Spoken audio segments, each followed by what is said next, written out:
ఇటీవల కాలంలో జగన్మోహన్ రెడ్డి గారు 18 సార్లు ప్రెస్ మీట్ పెట్టారు.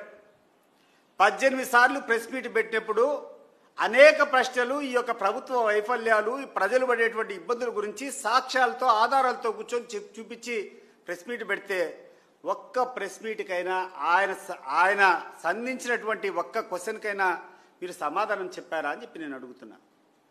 ఒక్క ప్రశ్నకు ఒక్క ప్రెస్ మీట్ కన్నా మీరు సమాధానం చెప్పారా?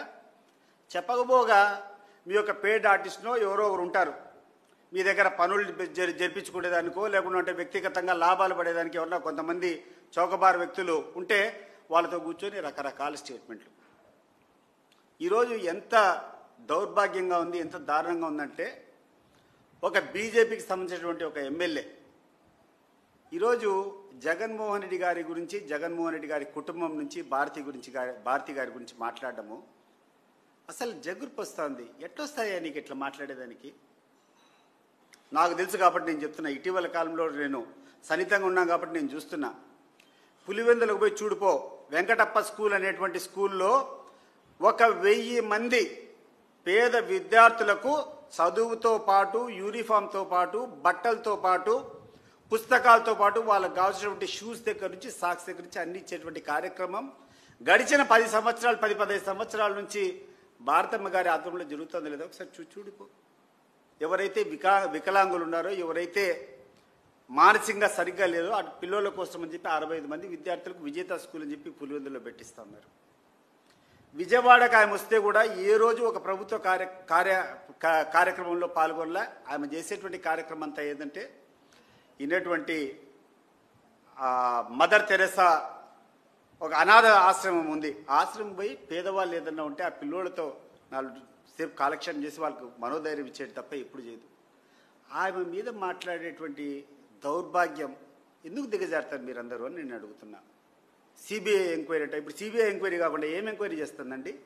వివేక హత్య కేసు గురించి సిబిఐ ఎంక్వైరీ కావాలి. ఈరోజు పేపర్లో నేను ఈ యొక్క స్టేట్మెంట్ నేను చూసినప్పుడు సిబిఐ కదా ఎంక్వైరీ చేసింది. ఎవరు ఎంక్వైరీ చేస్తారు?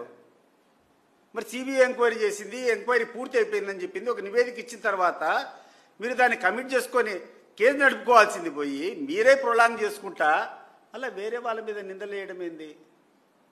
ఆదినారాయణ రెడ్డి గారు, నేను చెప్తున్నా, ఇంతవరకు నువ్వు అవినాష్ రెడ్డి మీద కానీ, లేకుంటే భారతమ్మ మీద కానీ, లేకుంటే జగన్మోహన్ రెడ్డి మీద నిందలేసే దాని ప్రయత్నాలు చేస్తున్నావు. నేను కూడా ఈ కుటుంబానికి వ్యతిరేకంగా నేను పోటీ చేస్తాను, నేను వాళ్ళ మీద పోరాడిన, ప్రత్యక్షంగా నేను నిలబడిన అనేక ఎన్నికల్లో.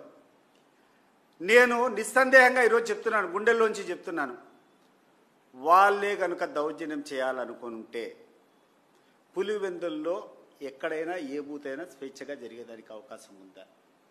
ఏ ఎన్నికల్లో ఏ బూత్లో అయినా ఎక్కడైనా అవకతవకలు జరిగినాయి, ఈ బూతులు రిగ్గింగ్ అయిందని చెప్పి ఎప్పుడైనా మనం అడిగామా? ఇంక్లూడింగ్ బీటెక్ రవి ఎక్కడైనా కూర్చొని ఈ పోలింగ్ స్టేషన్స్లో అవకతవకలు జరిగినాయి, రిగ్గింగ్ జరిగిందని చెప్పి రీపోలింగ్ జరగాలని ఎక్కడన్నా కోరినామా? మరి అంత ప్రజాస్వామ్యబద్ధంగా ఎన్నికలు జరిగినటువంటి కుటుంబం మీద మనం అబాండాలు మోస్తాం. పట్టభద్రుల ఎన్నికలు జరిగాయి. పులివెందులో రాంగోపాల్ రెడ్డి నిలబడినాడు. రాంగోపాల్ రెడ్డిని చెప్పు, పులివెందులో ఏమైనా అవకతవకలు జరిగాయా పట్టభద్రుల ఎన్నికల్లో? అనేటువంటి 2-3 పోలింగ్ స్టేషన్, మండలానికి ఒక పోలింగ్ స్టేషన్, 2 పోలింగ్ స్టేషన్లు ఉంటుంది. మరి ఇంత నిస్వార్థంగా ఎటువంటి ప్రజలకు ఇబ్బంది లేకుండా పోలింగ్ జరిపించినటువంటి కుటుంబం మీద ఏదో ఎప్పుడో జరిగిందని చెప్పి 20 ఏళ్ల కిందట 15 ఏళ్ల కిందట ఏదో జరిగిందని చెప్పి నెపం చూపించుకొని ఇటీవల జరిగినటువంటి ఒక ఎన్నికల్లో మీకు కావాల్సినటువంటి కొంతమంది పోలీస్ అధికారులంతా కూర్చొని దుర్వినియోగం చేసి ఒక జెడ్పీటీసీ గెలుచుకొని అహంకారంతో మాట్లాడుతున్నావే. సరే గుర్తుపెట్టుకోండి మీరు ఎక్కడి నుంచి వచ్చినారో. పులివెందులో ఉన్నటువంటి ప్రజలకు తెలుసు, వాళ్ళకు ఏ కుటుంబం అయితే మేలు చేసింది, ఎవరైతే మేలు చేశారో వాళ్ళు స్పష్టంగా తెలుసు. ఈరోజు నువ్వు వైఎస్ఆర్సీపీ తరఫున జరిపి జగన్మోహన్ రెడ్డి గారి దగ్గర టికెట్ తీసుకొని జగన్మోహన్ రెడ్డి గారి పార్టీ అభ్యర్థిగా గెలిచి నువ్వు పార్టీ మారి చంద్రబాబు నాయుడు పక్షాన చేరి మంత్రి పదవి తీసుకొని అంతటితో ఆయన దగ్గర ఉన్నావా నువ్వు చెప్తాండా? ఈరోజు చంద్రబాబు నాయుడు గారికి నీ మీద నువ్వు చేసేటువంటి కార్యక్రమం వల్ల నీ మీద సరిగ్గా చూడడంలే.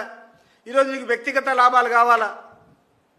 ఈరోజు నీ ఫ్యాక్టరీలో ఉన్నటువంటి నీకు అనేటువంటి ఫ్లై యాష్ తోలుకోవాలా, లేకుండా అనేటువంటి ఆ ట్రాన్స్పోర్ట్ కాంట్రాక్ట్లు కావాలా, ఇంకొకటి కావాలా, ఒత్తిళ్లు చేయాలా?